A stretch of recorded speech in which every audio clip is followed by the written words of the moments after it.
A very good morning to all the students. Once again, we are coming to introduce a new topic of class 12th accountancy. As you know very well, in the last few videos, we already discussed the second chapter of the volume 2, that is an issue of debenture. And after completing a lots of the theoretical as well as the practical concept related to the chapter number 8, that is an issue of debenture, we started a new chapter, that is in chapter number 9, the last chapter of part A, last chapter of the part A volume 2, that is in redemption of debenture. In this chapter we already discussed what is the meaning of redemption of debenture, as well as we discussed about the sources for the redemption of debenture, and we can see that there are three sources for redemption of debenture. That is an out of profit, out of capital, and out of profit and capital. In the last video we already discussed the very important topic related to this chapter, that is an creation of DRR account. So what are the rules and regulation applied by the Companies Act 2013 as well as the guideline issued by SEBI, that is in Security and Exchange Board of India, related to the creation of DRR, that is in debenture redemption reserve. And we can see that if any company are listed on the stock exchange, अगर कोई company listed है stock exchange पे तो उसे DRR बनाने की जरूरत नहीं है. Apart from this, if any company are not listed on the stock exchange, it means the company which are unlisted company must prepare DRR. It means debenture redemption reserve. As well as in the last video we discussed the exemption related to the DRR. मतलब कुछ companies ऐसी हैं जिन्हें companies act 2013 and SEBI की तरफ से DRR बनाने के लिए कंपल्सन नहीं किया गया है. वो चाहें तो डीआरआर बना के भी रिडम्पशन कर सकती हैं, like banking companies, any company who are registered with Reserve Bank of India, and listed companies who are listed on the stock exchange, whose security are easily traded on the stock exchange. Such type of the company cannot मतलब उन सारी companies को DRR बनाना compulsory नहीं है. और इसके साथ साथ कंपनीज एक्ट 2013 में लिखा हुआ है the company who are unlisted must prepare DRR, must prepare debenture redemption reserve account before the redemption of any debenture, and minimum जो अमाउंट डिसाइड किया गया वो डिसाइड किया गया that is 10% of the nominal value of debenture ready for redemption. यानी debenture जो redemption के लिए रेडी है, डिबेंचर के रिडम्पशन के लिए ड्यू है, उसका 10% आपको डीआरआर बनाना जरूरी है. तो ये कुछ ओवरव्यू है जो हम लोगों ने लास्ट सेशन में डिस्कस किया है. आज के सेशन में हम लोग डिस्कस करेंगे the new topic that is an creation of DRI account. So before this starting the new topic, that is in creation of DRI account as per the Companies Act 2013 and the SEBI guideline, let's discuss the few important points related to the DRR, that is in debenture redemption reserve account. So please note down in your copy important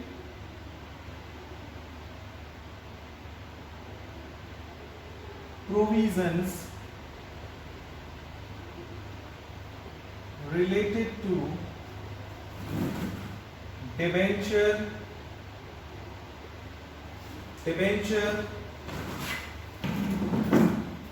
redemption reserve account. So सबसे पहले हम लोग ये discuss करेंगे कि कौन कौन से इंपॉर्टेंट प्रोविजन हैं जो कि डिबेंचर रिडम्पशन रिजर्व अकाउंट बनाने के लिए फॉलो किए जाते हैं. पहला है पहला इंपॉर्टेंट प्रोविजन है listed company are not required to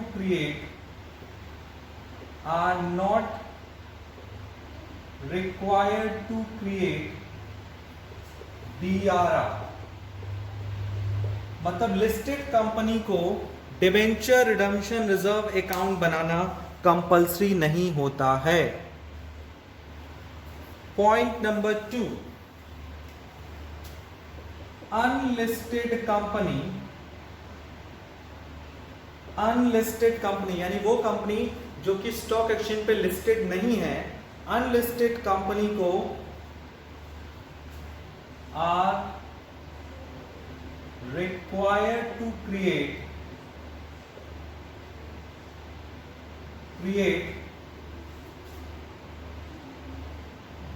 DRR means debenture redemption reserve account equal to at least 10% of nominal value of debenture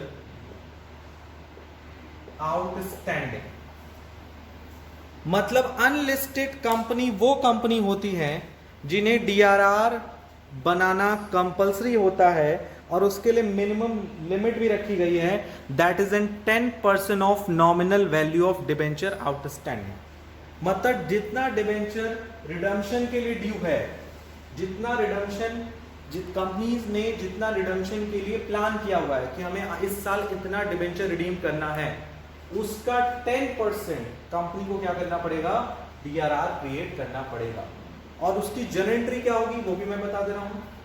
entry होगी statement of profit and loss account debit to debenture redemption reserve account. कितना percent बनाना जरूरी है, 10%। और किसका 10%, जितना हम redemption के लिए ड्यू रखे हुए हैं उस पर। थर्ड पॉइंट है वो ये है, third and important point is debenture redemption reserve is shown, मतलब दिखाया जाता है, shown on equity and liability part of balance sheet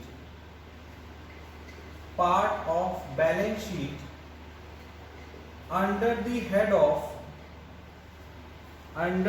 head of किस हेड में शो करते हैं, under the head of share holder fund, sub head reserve and surplus. It means according to Companies Act, according to SEBI guideline, DRR को हम company की balance sheet में show करते हैं। किस पार्ट में शो करते हैं, इक्विटी एंड लायबिलिटी के पार्ट में शो करते हैं। और किस हेड में शो करते हैं, शेयर होल्डर फंड के हेड में शो करते हैं। और उसका सब हेड होता है रिजर्व एंड सरप्लस। आपने इससे पहले जो चैप्टर हम लोगों ने पढ़ा था, issue of share, in this chapter we also discuss about the balance sheet of the company and you can see that equity and liability part में there are two major head, share holder fund and reserve and surplus. Share holder fund shows the share capital and reserve and surplus shows the different types of the reserve. So debenture redemption reserve is also is a type of the reserve.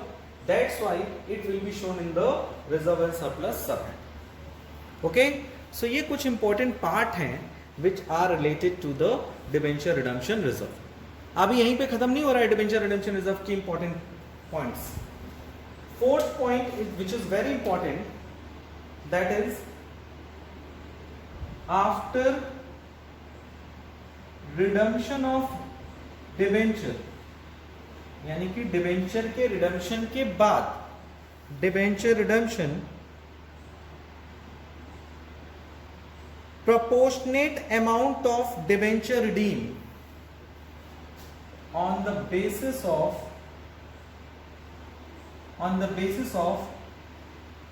proportionate amount of debenture redeemed,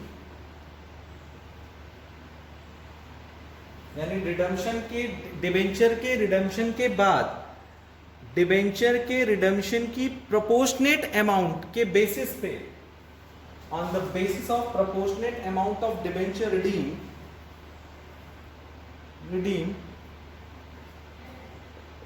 DRR account must transfer to general reserve account. यानी कि redemption के पहले तो आपको DRR बनाना है. कितना DRR बनाना है आपको? 10%. किस कंपनी के थ्रू? अनलिस्टेड कंपनी के थ्रू. लिस्टेड कंपनी को DRR बनाना ही नहीं है, और DRR को बैलेंस शीट में कहाँ शो करना है उसके लिए भी अलग से गाइडलाइन प्रोवाइड की गई है.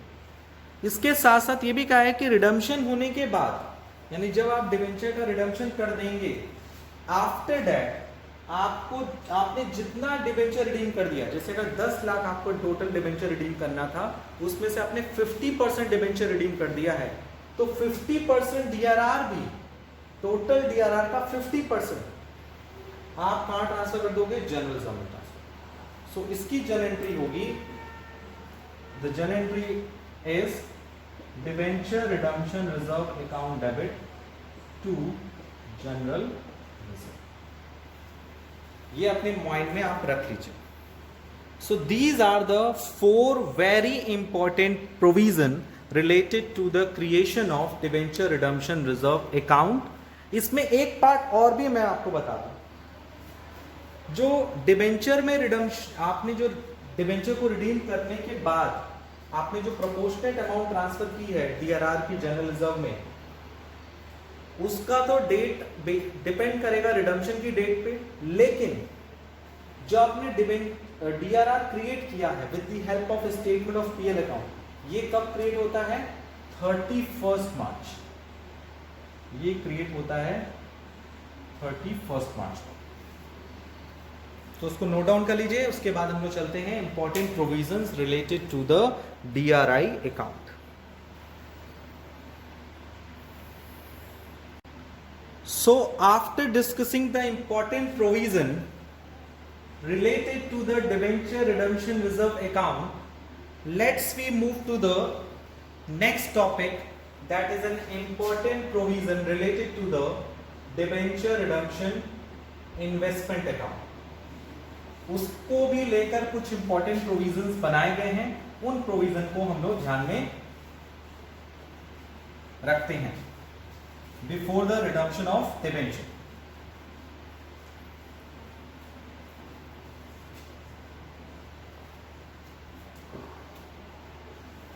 So if we are talking about the important provision related to the debenture redemption investment account,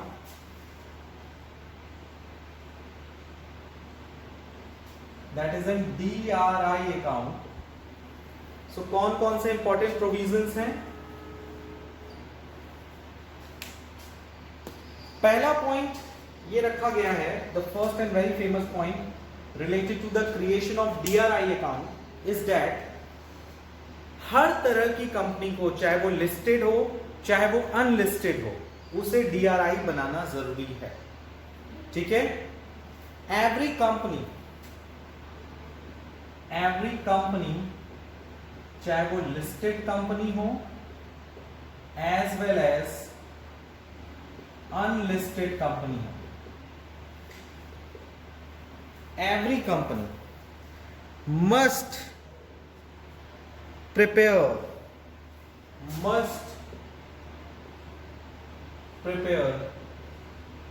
और maintain होना चाहिए, must maintain DRI account before redemption of debenture. आप पार्ट में रूल को समझने की कोशिश करिए. कंपनीज एक्ट रूल ने ये बोला है कि हर कंपनी को, चाहे वो लिस्टेड कंपनी हो चाहे वो अनलिस्टेड कंपनी हो, उसे डीआरआई अकाउंट मेंटेन करना पड़ेगा रिडम्पशन के पहले। पॉइंट नंबर 2 ये कहता है, ठीक है हमें डीआरआई अकाउंट मेंटेन करना है, कैसे मेंटेन करना है, कब मेंटेन करना है, कितना मेंटेन करना है, ये सब बताइए आप। तो नेक्स्ट पॉइंट ये बोला है, DRI account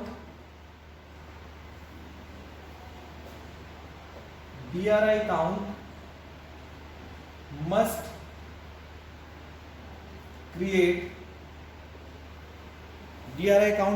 create before the 30th अप्रैल, मतलब 30 अप्रैल के पहले। और जब कोई इंफॉर्मेशन नहीं होती तो हम 30 अप्रैल तक मान के चलेंगे इसको। 30 अप्रैल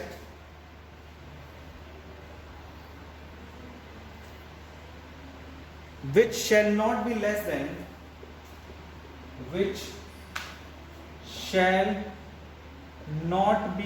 than 15% of nominal value of debenture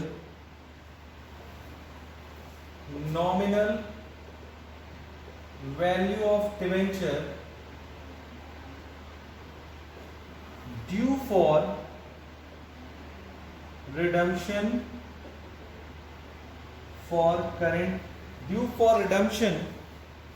on 31st March next year। इस लाइन को थोड़ा अच्छे से पढ़िएगा, मीनिंग निकाल के पढ़िएगा, क्योंकि ये आपको थोड़ा सा कंफ्यूज करेगी। ये लाइन ये कह रही है, सिंपली कह रहा है कि पहले तो ये कह रहा है कि डीआरआई अकाउंट को लेकर ये एकदम क्लियरली कह दिया गया है कंपनीज एक्ट में कि हर कंपनी, चाहे वो लिस्टेड हो चाहे वो अनलिस्टेड हो, उसे डीआरआई बनाना जरूरी है। पॉइंट नंबर 1, चाहे वो लिस्टेड कंपनी हो चाहे वो अनलिस्टेड, उसे डीआरआई मतलब डिबेंचर रिडेम्पशन इन्वेस्टमेंट अकाउंट बनाना है। जबकि डीआरआर के लिए क्राइटेरिया है कि डीआरआर सिर्फ अनलिस्टेड कंपनी को बनाना है, लेकिन डीआरआई हर कंपनी को बनाना है, चाहे वो लिस्टेड हो चाहे वो अनलिस्टेड। पॉइंट 2, डीआरआई क्रिएट करना है बिफोर द 30 अप्रैल, यानी हर साल 30 अप्रैल के पहले आपको क्रिएट कर देना है, जो कि डिबेंचर के नॉमिनल वैल्यू से 15% से कम नहीं होगी, उससे ज्यादा हो सकती है। यानी आपको, जैसे अगर आप 10 लाख रुपए का डिबेंचर रिडम्पशन करने जा रहे हैं इस साल, करंट ईयर, अगर आप 10 लाख रुपीस का रिडम्पशन करने जा रहे हैं डिबेंचर, तो आपको 10 लाख का 15% यानी 1,50,000 आपको डीआरआई अकाउंट मेंटेन करना पड़ेगा। Is that clear? और उसकी एंट्री होगी, entry for this incident is debenture redemption reserve, debenture redemption investment account debit to bank. ठीक है, ये पॉइंट है। ठीक, अब उसके बाद हम लोग चलते हैं पॉइंट नंबर 3 पे। और ये जो डीआरआई क्रिएट कर रहे हैं आप, DRI account debit to bank, ये कब क्रिएट कर रहे हैं? ऑन 30 अप्रैल, 30 अप्रैल को क्रिएट कर रहे हैं। ठीक है, अब हम लोग आगे बढ़ते हैं। एक रूल और है जिसे हम जनरली भूल जाते हैं, और शायद वो आपको ये भी बोला हुआ है कि आखिर हम डीआरआई बनाते क्यों हैं, हम डीआरआई क्यों बना रहे हैं? डीआरआई इसलिए बना रहे हैं, डिबेंचर रिडम्पशन इन्वेस्टमेंट अकाउंट इसलिए बना रहे हैं ताकि रिडम्पशन के टाइम पे हमारे पास सफिशिएंट मनी अवेलेबल हो। So it is very important to look after कि what are the rules regarding the DRI. सब तरह की कंपनी को डीआरआई बनाना है, डीआरआई बनाना है 30 अप्रैल से पहले, या 30 अप्रैल को कितना बनाना है? जितना आप डिवेंचर करेंट ईयर में रिडम्पशन करने वाले हैं, अगर इस साल हम 10 लाख रुपए का डिवेंचर रिडीम करने जा रहे हैं, तो उसका 15% हमें मिनिमम डीआरआई अकाउंट बनाना जरूरी है। एंट्री क्या होगी? DRI account debit to bank. और किस डेट को ये डीआरआई अकाउंट मेंटेन होगा? 30 अप्रैल। लेकिन इसके साथ साथ एक रूल ये भी गिवन किया गया है, एक रूल ये भी समझाया गया है कि at the time of the redemption, at the time of redemption, DRI account can be encashed by company. ये कैन भी लिखा है, कर सकते हैं, यानी कि रिडम्पशन के टाइम जो आपने डीआरआई अकाउंट मेंटेन किया हुआ है बिफोर द रिडम्पशन, ठीक है, 15% से उसे आप इन कैश भी कर सकते हैं, ठीक है। उसकी एंट्री क्या होगी? Just opposite bank account debit to DRI account. So उसको इस ये जो 3 इंपॉर्टेंट पॉइंट्स हैं related to the creation of DRI account, वो नोट डाउन कर लीजिए। और ये इतने इंपॉर्टेंट पॉइंट्स हैं कि एग्जामिनेशन में मैक्सिमम ये आपसे पूछे जाते हैं, ठीक है, नोट डाउन कर लीजिए। उसके बाद हम लोग चलते हैं next topic of this chapter.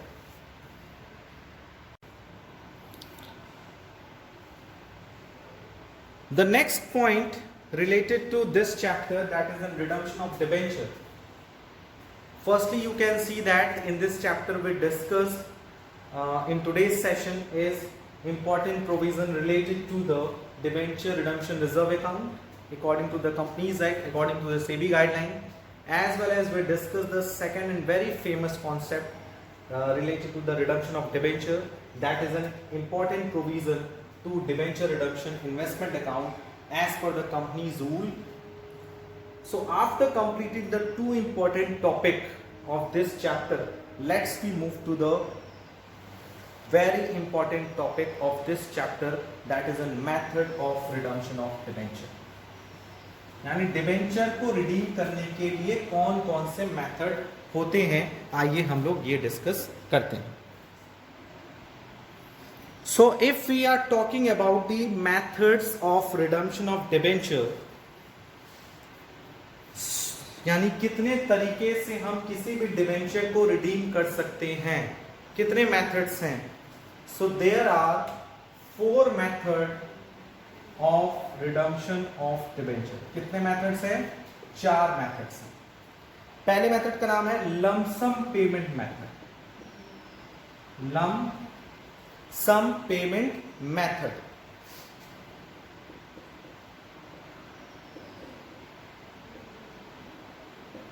Second method का नाम है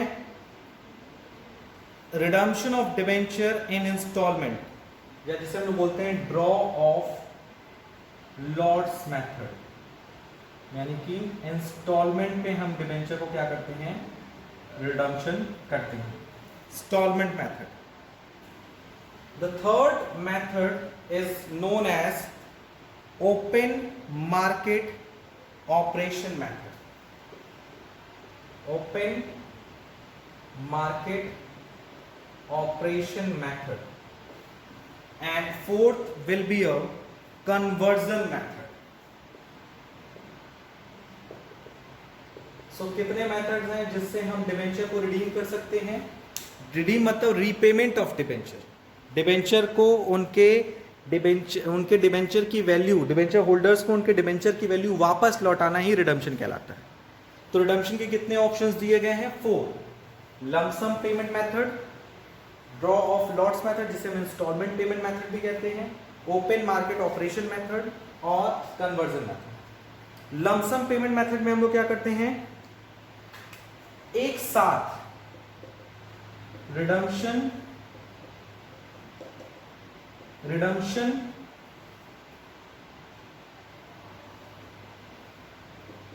इन वन इंस्टॉलमेंट, मतलब जब हम किसी डिबेंचर होल्डर का पैसा लौटाना है, जैसे कंपनी को 10 लाख रुपए का रिडम्पशन करना है, तो कंपनी ने एक डेट डिसाइड कर दी और उसी डेट पे पूरा का पूरा all the 10 lakh rupees will be return to the debenture holder. तो उसको बोलते हैं रिडम्पशन इन वन इंस्टॉलमेंट या lump sum payment method. Draw of lot methods में क्या होता है? जिसमें हम रिडम्पशन करते हैं, रिडम्पशन इन वेरियस इंस्टॉलमेंट, जहां हम डिफरेंट इंस्टॉलमेंट में क्या करते हैं, डिबेंचर को रिडीम करते हैं। जैसे 10 लाख रुपए का रिडम्पशन करना है आफ्टर 5 ईयर, तो 10 लाख रुपए को हम एक साथ रिडीम ना करके 5 ईयर की इंस्टॉलमेंट बना देंगे। हर ईयर हम 2 लाख रुपीस का रिडम्पशन करेंगे, which is known as draw of lots method या redemption through instalment basis. Open market operation में हम लोग क्या करते हैं, बेसिकली यहां पे कंपनी को फायदा होता है। Open market operation method redemption का वो मेथड है जहां कंपनी को सबसे ज्यादा फायदा हो। इसमें कंपनी करती क्या है, कंपनी पहले से डिक्लेयर करती है कि इस साल मैं 10,000 डिबेंचर 1 लाख डिबेंचर का रिडम्पशन करेंगे, but redemption is totally based on the auction. जो डिबेंचर होल्डर सबसे लोवेस्ट बिड करेगा, लोवेस्ट ऑक्शन करेगा कि उसके डिबेंचर होल्डर, उसको डिबेंचर का रिडीम कराना है, कंपनी उनको पहले रिडीम करेगी। बात समझ में आया? जैसे कंपनी ने 1 लाख डिबेंचर इशू किए हैं मार्केट में, और कंपनी ने इस साल कहा कि वो 10,000 डिबेंचर रिडीम करेगी इस साल, और एक डिबेंचर की वैल्यू 100 रुपीज है, तो ऑक्शन कराया जाएगा। जो डिबेंचर होल्डर्स रेडी हैं अपने डिबेंचर को रिडीम कराने के लिए, वो ऑक्शन करें, लोवेस्ट बिड करें। जिस डिबेंचर होल्डर की सबसे लोवेस्ट बिड होगी रिडम्पशन प्राइस की, कंपनी उनको पहले रिडीम करेगी। तो ये ऑक्शन मेथड होता है। अभी मैं शॉर्ट में इन सारी चीजों को आपको कन्वे कर रहा हूं। उसके बाद कन्वर्जन मेथड होता है। कन्वर्जन मेथड ऐसा होता है कि इसमें कंपनी क्या करती है, डिबेंचर होल्डर्स को ऑप्शन दिया जाता है कि या तो वो अपने डिबेंचर को कन्वर्ट कर लें इनटू शेयर और any other new debenture. So यहां फैसिलिटी दी जाती है, facility to convert its debenture into share और अदर डिबेंचर। सो बेसिकली अगर आप पूरा माइंड या पूरा सिलेबस उठा के देखेंगे, चाहे वो 12th का हो, चाहे वो लो हायर क्लासेस का हो, बीकॉम बीबीए का हो, so you can see that यही 4 मेथड्स होते हैं जिसकी हेल्प से हम अपने डिबेंचर को रिडीम कर सकते हैं। Lump sum payment method, draw of lots method जिसे इंस्टॉलमेंट मेथड कहते हैं, open market operation method and conversion method. Lump sum payment method में एक डेट डिसाइड होगी, एक अमाउंट डिसाइड होगी और पूरा का पूरा अमाउंट एक साथ कंपनी रिडीम करेगी। दूसरा होगा कि कंपनी रिडम्पशन करेगी इन द वेरियस इंस्टॉलमेंट। ये इंस्टॉलमेंट इक्वल भी हो सकती है, अनइक्वल भी हो सकती है, भी मैं बता दूं। यानी यहाँ पे अगर कंपनी ने डिसाइड किया कि वो रिडम्पशन करना चाह रही है तो ड्रॉ ऑफ लॉट्स मेथड, तो कंपनी क्या करेगी, रिडम्पशन के लिए इक्वल इंस्टॉलमेंट की बेसिस ले सकती है, अनइक्वल इंस्टॉलमेंट की बेसिस। मतलब अगर कंपनी ने कहा कि 10 लाख का डिबेंचर उसे रिडीम करना है 5 ईयर में, तो हर साल 2 लाख का क्या करेगा, रिडम्पशन कर सकती है। इसके साथ साथ मान लीजिए कंपनी ने डिसाइड किया 15 लाख 3 ईयर्स में रिडीम करना चाहती है, तो उसके लिए उसने कंपनी ने डिसाइड किया कि first year 10 lakh, first year 8 lakh, second year 6 lakh और थर्ड ईयर 1 लाख का रिडम्पशन करेगी। तो आप देख रहे हो इंस्टॉलमेंट में तो रिडम्पशन हो रहा है, लेकिन ये जरूरी नहीं है कि वो इंस्टॉलमेंट इक्वल ही हो, ये भी बता दो। ओपन मार्केट ऑपरेशन में क्या होता है, इसमें कंपनी बिड कराती है डिबेंचर होल्डर्स को और ऑप्शन देती है कि वो अपने रिडम्पशन प्राइस के बिड लगाएं। कंपनी उन डिबेंचर होल्डर्स को पहले रिडीम करेगी जिनकी बिड सबसे लोवेस्ट हो, और इस सिचुएशन में कंपनी को रिडम्पशन के टाइम मैक्सिमम प्रॉफिट होने की चांसेस होती है। नेक्स्ट होता है कन्वर्जन मेथड, जहां डिबेंचर होल्डर्स को ये ऑप्शन दिया जाता है कि वे अपने डिबेंचर्स को कन्वर्ट करा सकते हैं इनटू शेयर या फिर किसी अदर डिबेंचर में।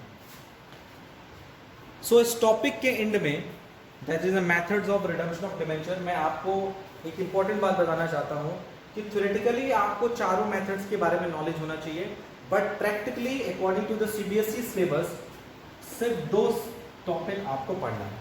Only method number 1 and method number 2 are included in your syllabus. Method number 3 and method number 4 are excluded from your syllabus. So इसको अच्छे से कॉपी में नोट कर लीजिए, ठीक है। इसके डिटेल को हम लोग डिस्कस करेंगे।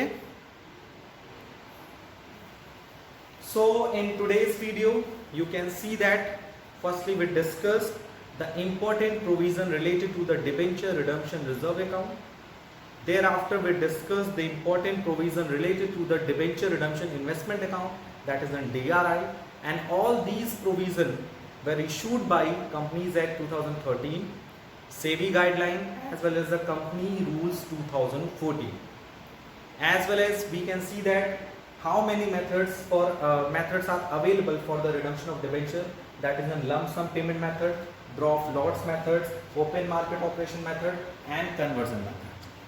So I hope कि आज हम लोगों ने जो टॉपिक डिस्कस किया है, ऑल द थिंग्स हम लोगों ने इजीली डिस्कस कर लिया है. बट अगर कोई डाउट होगा so please ask me in online classes. आज के लिए इतना ही. Thank you. Bye bye.